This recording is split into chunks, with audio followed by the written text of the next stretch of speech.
Good morning, everyone. It's Joker, and today we are back with another slime video. And look, the Masked Hero.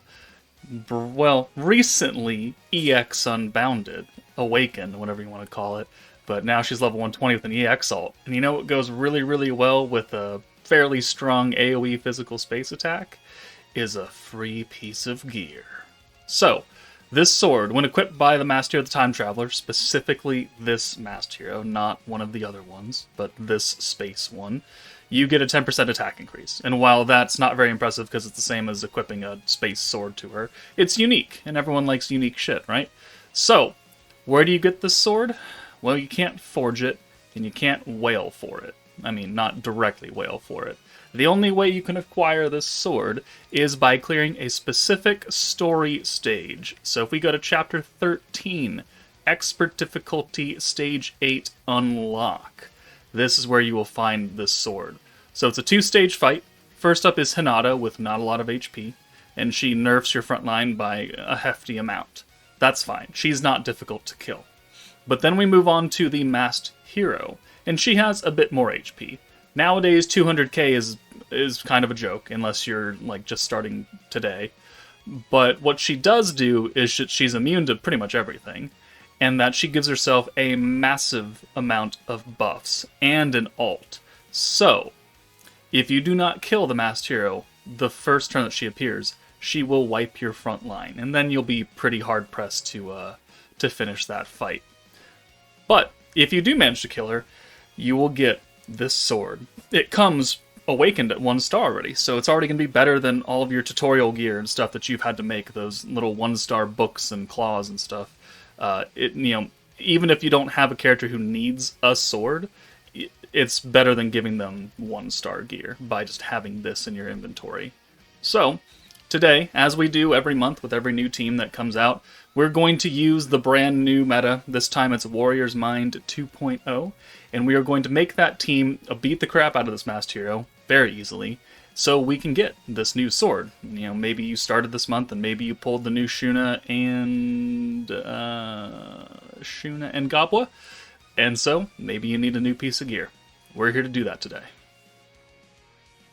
Okay, so we're going to run in with this team, new Shuna, new Gabwa, free to play Xion.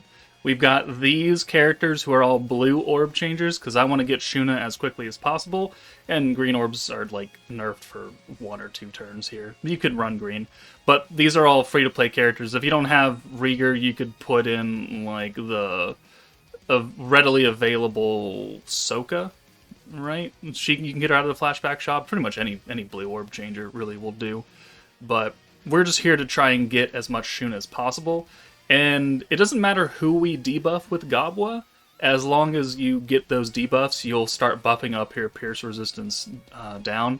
And then combine that with the physical resistance from Shuna, and you're going to do more than 200,000 damage. But we just have to get there. And in order to get that, we might have to make Hinata last a bit longer than we would like. So we have taken off all of the, all the charms, all the attack gear off of the mainline units, plus Xion, and we've just left Gabwa and her support with actual weapons, because the slower we kill Hinata, the better off we'll be able to position ourselves. So let's go ahead and jump in. Okay, so immediately, turn 1, before you can do anything, she puts those debuffs on you. Okay, well that makes things also easier because it means you're going to do even less damage to Hinata. So let's just do this right here. Maybe we can get a full hand of blues next turn. And oh yeah, okay, that works. See, the greens are nerfed right there, but we can use Rimaru's orb change, and that will give us quite a bit of protection gauge, so we can try and really rush the ult. So 1, 2, 3, 4, 5. Yeah, we're doing less than 1,000 damage a hit. That's what we want to see right there. So we brought Geld, because if we get a lot of blue orbs, we can just simply use that to give them away to our highest attacking character, who might possibly be somebody named Gabwa. So, look at these oranges. I don't want these oranges here anymore, so let's use Geld. Okay, cool. Let's use these self-convert, and then the other orange convert. Okay, boom. Boom. Alright, now let's bring in Gabwa for this Rimuru, And then let's bring in this Shion for Rieger. And then we can use Geld's skill to give away orbs to the highest attacking character, which we've guaranteed will be Goblet because we took the weapons off everybody else. So now we've got a full hand of blues. And let's put some debuffs on. But also we have access to Shuna, which means that we actually have a full hand of oranges, plus some rainbows. And then the negative statuses and all that. Cool beans. 1, 2, 3, 4, 5, 6. EX ult. 59 points. That's actually not as much because I totally forgot that we needed to use a Shion's skill. Not a big deal. Instant kill because she's dark and we're doing extra damage against light enemies. This means that our hit against the masked hero will do much more damage as well. When you beat her, you get this hidden episode number 3, and then we move on to the masked hero fight.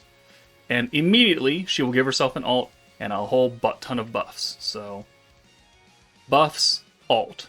If you do not kill her here, she will kill everybody. She does like 74,000 damage. And unless you've got some cheesy way to deal with that, you're gonna die. But we have plenty of points. So, let's do another debuff right here. Boom.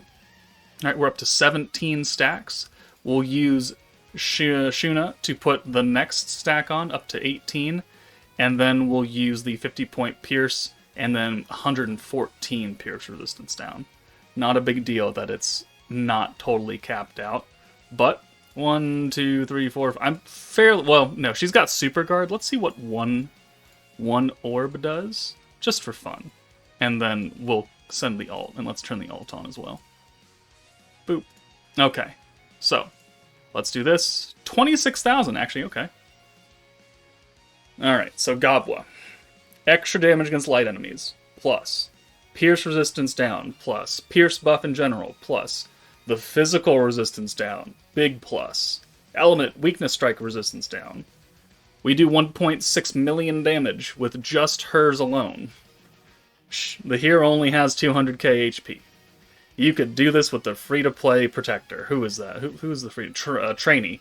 You could do it with trainee, probably. It wouldn't be as good, because we wouldn't get that 100% physical down, which is actually 140% physical down. But I'm still fairly certain that Gobwa, even without a protector in general, could do 200k with those buffs. So, once we hit next and next, we will get hidden episode number 5. And then once you're done watching this, in your gift box will be a brand new masked hero sword. And that is how you acquire it. You can only do it once. You can't do it over and over again and get unlimited swords. Unfortunate, but it's only a one-time deal. But that's how you acquire the Masked Hero sword. The Masked Hero, still one of the better characters in the game, even 3 years later. She came out for the half anniversary. 0.5. 6 months after the game started. She came out at that point in April of 2022. And it is now April of 2025. And I can honestly say that the hero may have lost a tiny bit of value, because, 3.5 years of power creep, but she's still a really good character, especially with her EX upgrade, being able to properly nuke now, while still having access to the rewind, and a very decent crit buff skill. So, that's it for me. Another video down, another team that can get that free Masked Hero sword. Let me know what you guys think, but take it easy, guys, and I will see you all later.